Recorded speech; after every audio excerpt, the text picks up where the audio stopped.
Be honest. Is a joke funny or fun? Do you say someone or tell someone? And is it so rainy or is it such rainy? Hi, I'm Kit and I'm a teacher here at Speak Up London. As a teacher, I hear these mistakes every single day, so the chances are you might be making them too. Today, we'll be looking at 20 words that people often get confused. And by the end of the video, you should be confident to use them like a native speaker. I've got clear explanations, real examples, and there'll even be a quiz at the end to test your knowledge. Ready? Let's get started with the lesson. The first word pair that we have are actually and currently. Now, the pronunciation of actually depends on where you're from. So I say actually with a ch sound, but some people might say actually with a sh sound. With the pronunciation of currently, it's not currently, it's currently. For example, I am currently sitting on a chair. I'm going to give you two sentences. I'll give you 5 seconds to decide which word goes in the space. So the first one is I'm speaking English. And the second one is I'm from the UK.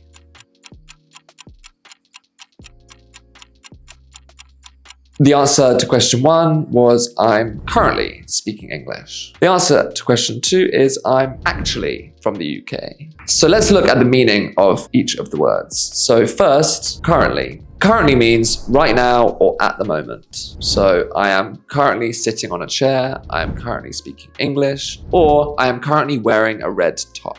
Now let's look at the meaning of the word actually. So actually means more in truth or in reality. And we often use it to compare fact with fiction. For example, I am actually from the UK and not from France. So a little recap. Actually is about what's real, and currently is about what's happening right now. The next pair of words we have is say and tell. Let's look at the pronunciation. The past form of say is said, and the past form of tell is told.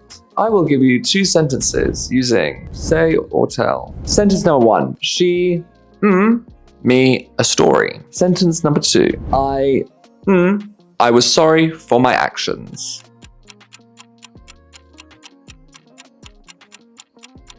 Now let's look at the answers. So the first sentence is I told her a story. And sentence number 2 is I said I was sorry for my actions. Let's look at the meaning of the word say. Say focuses more on the action of speaking. So if I'm in a room on my own, I can say words. Whereas tell focuses more on someone being there. So I might tell someone a story. I might tell someone I'm happy. Now let's look at another word pair, fun and funny. Now the pronunciation of these words is the same, except fun is 1 syllable and funny is 2. Now let's look at 2 sentences. First one, the joke was very... And the second, last night was...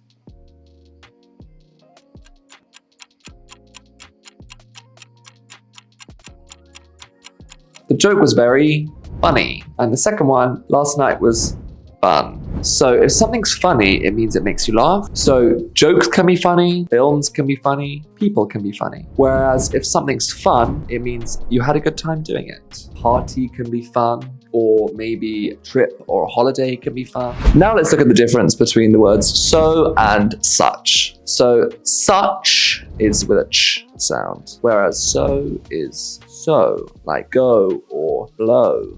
Here's the first sentence. This house is messy, and this house is a mess.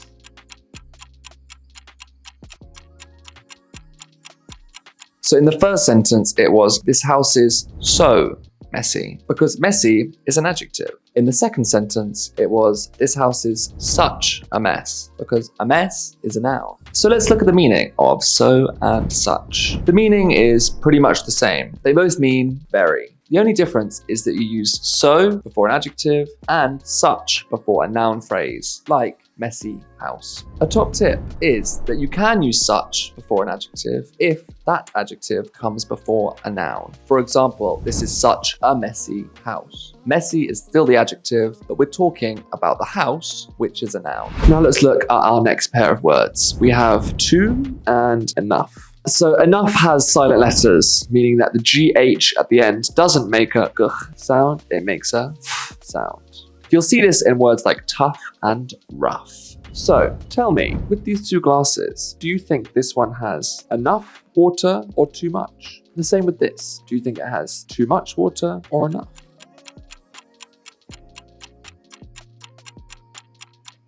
This one, does it have too much water? Yes, look, it's coming out. Too much. But this one, it's got enough. It's got enough. It's the perfect amount. If too means there's a problem with the amount that you have, enough means you have the perfect amount. For example, I have enough water in this glass. There's no problem. So for example, it is warm enough in this room. It's not too cold and it's not too hot. It's the perfect temperature. So too can be used in different ways. It can mean also, for example, I'm tired too, I'm also tired. Or it can mean there's a problem, like there's a problem with the amount of something that you have, like having too much water. Some words even confuse native speakers, like affect and effect. The first one is effect. Effect with an I sound. The other is affect with an sound. Let's look at the sentences. The first sentence is, I don't like the of coffee. The second sentence is, the weather, my mood.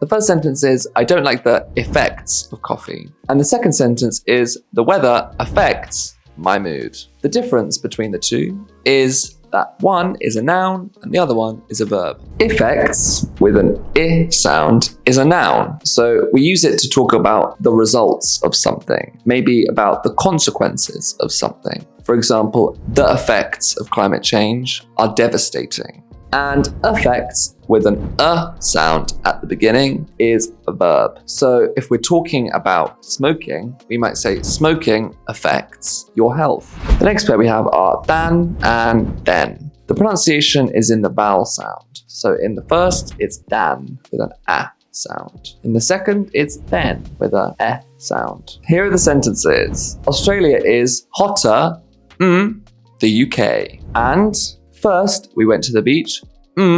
We went swimming.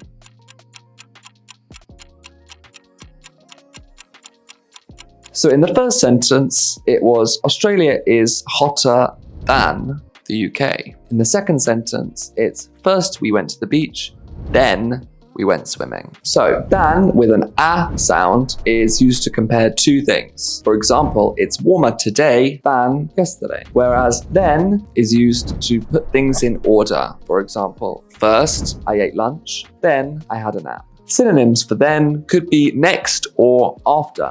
Now let's look at another pair of words. We have loose and lose. So when it's with one O, it's a Z sound. So lose. Whereas when it's with two O's, it's an S sound. So it's loose. Like we did before, I'll give you two sentences and you put the correct word in the space. So I my keys every time I leave the house. And my t-shirt is very...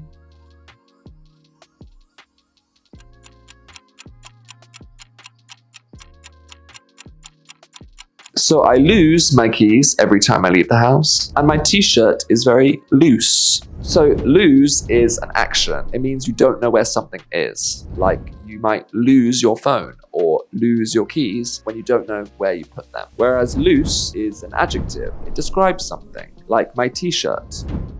It doesn't fit tightly, it's loose. Lend and borrow. Okay, so lend has one syllable, lend, whereas borrow has two, borrow. And the OW at the end of borrow is an O sound. I borrow. In the present, we say lend with a D sound at the end, whereas when we use it in the past, we say lent with a T sound at the end. So here are your sentences. I always books from the library, and I money to my friends when they need it.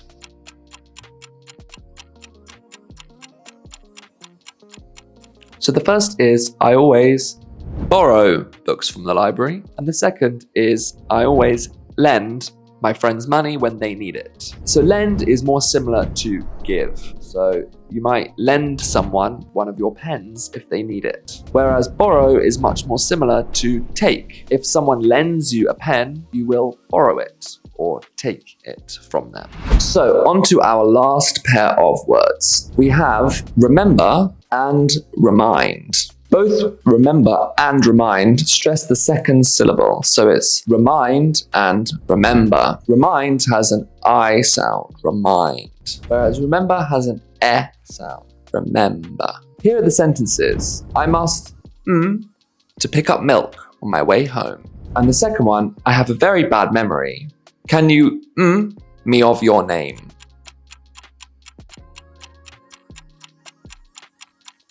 So the answer to the first sentence is I must remember to pick up milk on my way home. And the second sentence is I have a very bad memory. Can you remind me of your name? So both words are used to talk about memory. So remember can be used in two different ways. If I remember doing something like going to Spain, it's to talk about a past memory that I can't forget.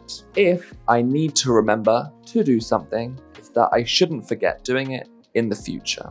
As a teacher, I might need to remember to mark the tests when I get home. It means that in the future, I shouldn't forget to do this. If I have a very bad memory, someone might need to remind me to do something. For example, Mick might need to remind me to turn off the computer when I finish my class because I can't remember to do it on my own. Now let's recap. So I'm going to ask you 3 questions and I'll give you some time to think about the answer. Is my t-shirt loose or loose? Is a film fun or funny? Is grammar so or such difficult?